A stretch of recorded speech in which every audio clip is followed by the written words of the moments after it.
What's up everybody, Darkomitov here. Welcome to another tutorial where we talk about the making of my Christmas card. So for this little project, it was a little challenge for me because I wanted to do a Christmas card that I will send to my friends, my family, via email, and stuff. So the only problem was I only think of, about doing this a week before Christmas. Not the brightest idea, I know.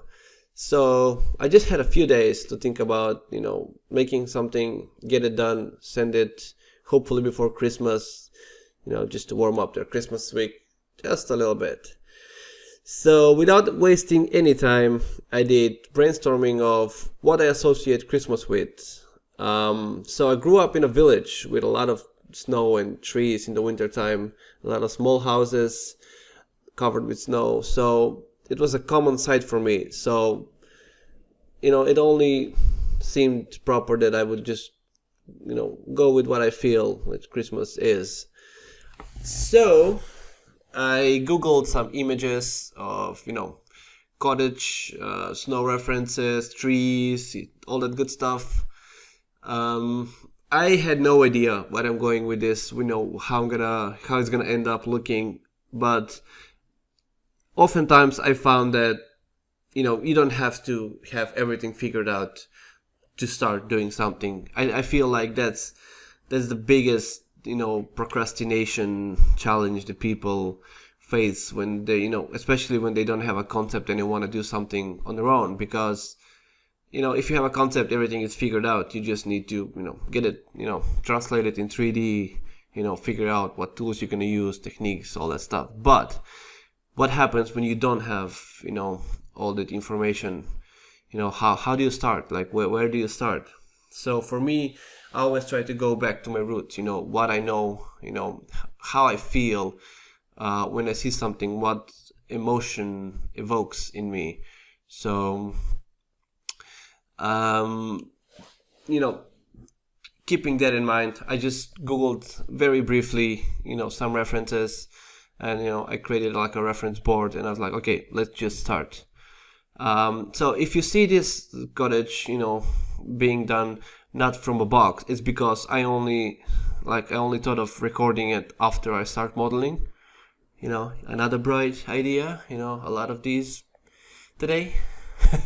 But anyhow, you didn't lose a lot because it was just a few polygons. The main concept for this, you can't really say it's a concept, but the main idea came from Snow White's cottage, from the old books and drawings that I found online, along with some Beauty and the Beast, concept art for the movie they had for Belle's Cottage. So it was a starting point. It changed a lot because I didn't want it to just get something and translate it exactly. And as you're gonna see, I didn't have everything figured out. I do a lot of paint overs on top of my model, go back, remodel stuff, delete stuff, start over. It's just the way I like to work.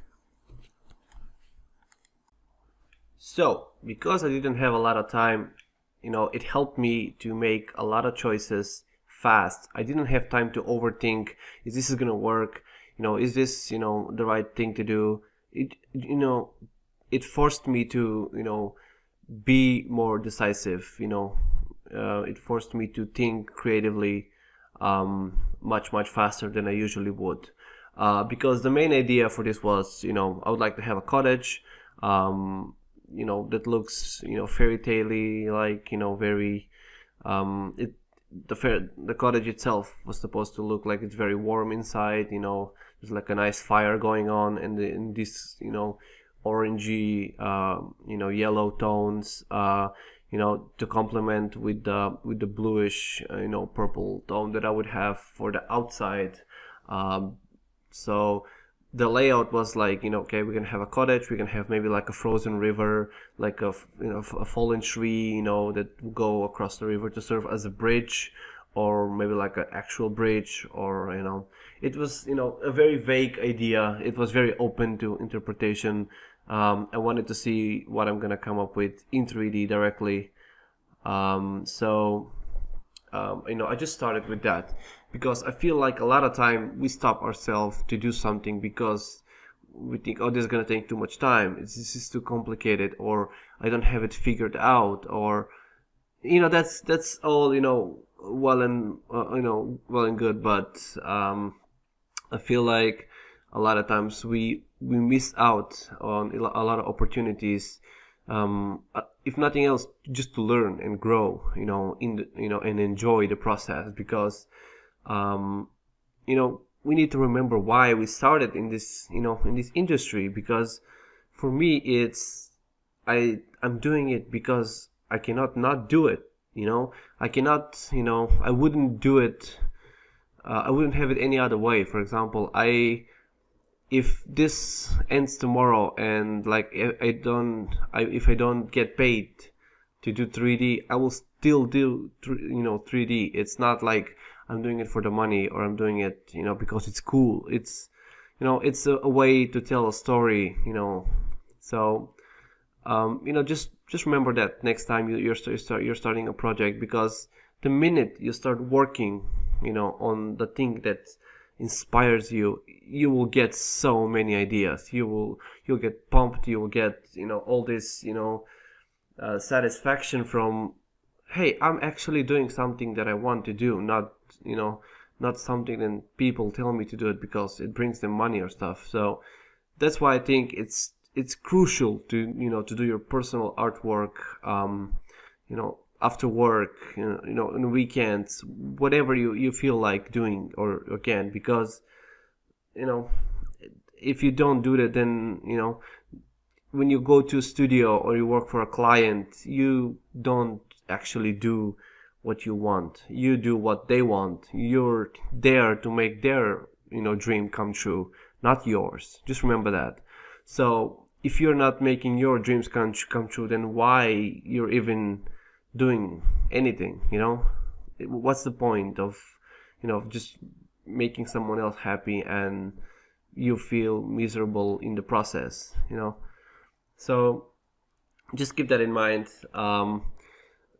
because that is the main motivation in the main workforce that is driving me through the week, through the month, because procrastination is not your friend. How to motivate yourself to work? Well, just start working. You will get motivated. The hardest thing to is to just get the ball rolling. Once you remember why you were doing this, your mind will just explode with ideas, and you will feel so good, and you wouldn't want to stop at that point. I find myself, like, I start playing games and then I don't feel like working anymore, because all I want to do is play the game. But then the minute I stop playing the game and I start doing the game, I start working on a game, a cinematic, a image, whatever it is, you start to remember that this was actually fun as well.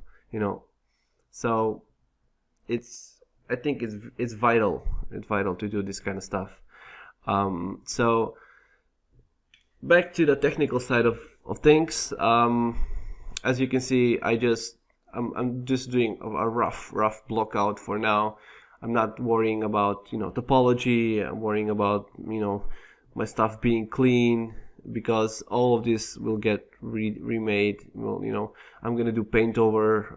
Some of the stuff will get deleted. Some of the stuff will change a lot. So I'm not worrying too much about it. I'm trying to stay loose, because the more time you spend on it, the more you feel like, oh, I don't want to redo it. I spent all this time making it, and then you feel like, but I spent so much time. I shouldn't just throw it away. No, you should. If it hurts your story, if it hurts the final product, delete it.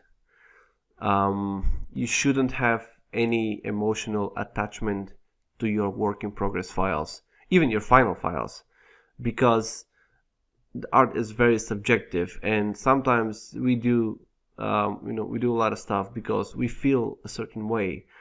Then next day comes, you don't you're not in that state of mind anymore, and you look at your work and you go like, what was I thinking? Oh my god, what was I thinking? This looks horrible. And that happened to me quite a bit in the past. It still happens to me, and it's not a bad thing. It's how you learn, it's how you grow. It only makes things better. So don't be afraid to lose work. Don't be afraid to remove stuff if you don't feel like it's working, just because you worked on it. Because I feel like you can never ever do the best work with your first idea.